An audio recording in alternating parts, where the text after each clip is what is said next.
इस पेशेंट को sigma hospital में ट्रीटमेंट के लिए लेकर जाया जा रहा था। रास्ते में उन्हें हार्ट अटैक हुआ और उनकी मौत हो गई, लेकिन वो डेड बॉडी हो चुकी थी, इनको नहीं पता था। ये जब वहां पे हॉस्पिटल लेकर गए तो पता चला कि उस हॉस्पिटल में उनके हाथ में एक गोल्ड रिंग था।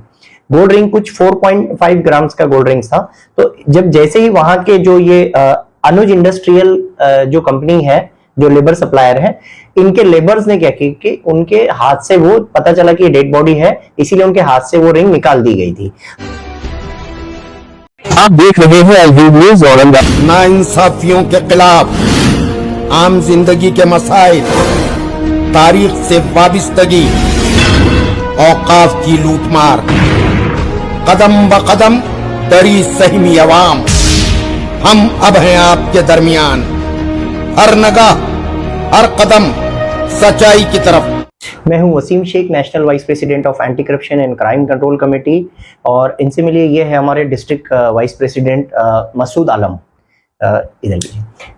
अभी anti corruption and crime control committee को, जो कि हमारे पदाधिकारी है मसूद आलम, इनको एक शिकायत मिली थी, और शिकायत ये थी कि जो एक नरसिंह राव करके एक पेशेंट थे जो जिनकी हार्ट अटैक से मौत हो चुकी है, इस पेशेंट को सिग्मा हॉस्पिटल में ट्रीटमेंट के लिए लेकर जाया जा रहा था। रास्ते में उन्हें हार्ट अटैक हुआ और उनकी मौत हो गई, लेकिन वो डेड बॉडी हो चुकी थी, इनको नहीं पता था। ये जब वहां पे हॉस्पिटल लेकर गए तो पता चला कि उस हॉस्पिटल में उनके हाथ में एक गोल्ड रिंग था।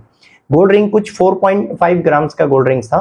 तो जब जैसे ही वहां के जो ये अनुज इंडस्ट्रियल जो कंपनी है, जो लेबर सप्लायर है, इनके लेबर्स ने क्या किया कि उनके हाथ से वो पता चला कि डेड बॉडी है, इसीलिए उनके हाथ से वो रिंग निकाल दी गई थी। फिर उसके बाद में ये जो डेट है 24 जनवरी 2023 की बात है। उसके बाद हुआ ये कि ये जो डेथ होने के काफी दिन बाद कुछ ऐसे इनके पेरेंट्स को पता चला कि इनके हाथ में रिंग थी, यहाँ से वो रिंग को निकाल दिया गया। फिर इनके जो पेरेंट्स है, उन्होंने, जो कि इनके साले हैं, जो कि नरसिंह राव जो पेशेंट थे जो डेथ हो चुके थे, उनके जो साले हैं, उनके सालों ने मनोहर गंगाधर पाटला गटला, यस, इन्होंने कंप्लेन किए थे anti corruption and crime control committee के हमारे डिस्ट्रिक्ट वाइस प्रेसिडेंट के पास में, जो कि हमारा एक रोशन गेट पर भी ऑफिस है, उस ऑफिस में। अब यहाँ पे इनकी कंप्लेन जैसे इनकी मिली थी, इस कंप्लेन को आगे फॉरवर्ड कर दिया गया था कार्रवाई के लिए, और जवाहर नगर पुलिस स्टेशन को ये कार्रवाई गई थी। जवाहर नगर पुलिस स्टेशन ने इस पर कार्रवाई की है, और जवाहर नगर पुलिस स्टेशन का इसमें बहुत बड़ा रोल रहा है कि इन्होंने जो एप्लीकेंट है इनको इंसाफ दिलाया, और इसमें इनको 4.5 ग्राम की न्यू रिंग बाहर से खरीद के दी गई, जो कि एप्लीकेंट थे इनको, और इनको इंसाफ मिला है और इनकी रिंग वापस मिली है।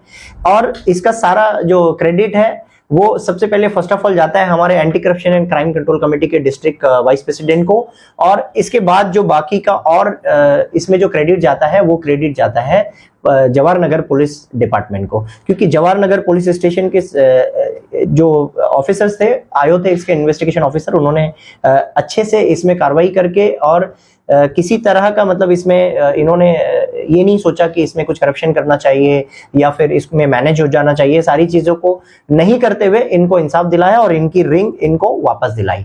अब दूसरी बात, इस वीडियो के जरिए से एक और मैसेज मैं दे देना चाहता हूँ। ये वीडियो बनाना इसलिए भी बहुत जरूरी था कि लोगों तक ये मैसेज जाए। हमें ये जरूरी नहीं था कि anti corruption and crime control committee में कंप्लेंट मिली तो उसका क्या रिजल्ट आया और उसने क्या काम की। हमें मेन हमारा जो कॉन्सेप्ट, हमारा जो मकसद ये है कि लोगों तक ये मैसेज भी पहुंचना बहुत जरूरी है कि जब किसी पेशेंट को आप हॉस्पिटल में एडमिट करते हो, अगर वो फीमेल हो तो उसके कानों की जो इयररिंग्स होती है वो आप निकाल दिया करे, उसके गले में जेवर होते हैं, उसके हाथ में रिंग्स होती है, वो जरूर निकाले। किसी आप जेंट्स को अगर एडमिट कर रहे हैं तो उसके भी हाथ में या उसके फिंगर्स में अगर कोई ऐसे रिंग्स हो सोने की, गोल्ड की, तो उसे याद रखे कि ऐसे उसका वॉलेट हो, जरूरी चीजें हो, तो उसे हॉस्पिटल में एडमिट करते हो तो आप वो निकाल दिया करें। लोग अक्सर ऐसे सिचुएशन में वो चीजें भूल जाते हैं, लेकिन इस तरह के इंसिडेंट आज इनके साथ हुआ है, कल किसी और के साथ ना हो। और सिग्मा हॉस्पिटल में ये बहुत ही गलत हरकत हुई थी, और मैं उम्मीद करूंगा दोबारा ऐसी हरकत नहीं होना चाहिए, वरना सिग्मा हॉस्पिटल पर anti corruption crime control committee की तरफ से एक बड़ी कार्रवाई की जाएगी। Thank you.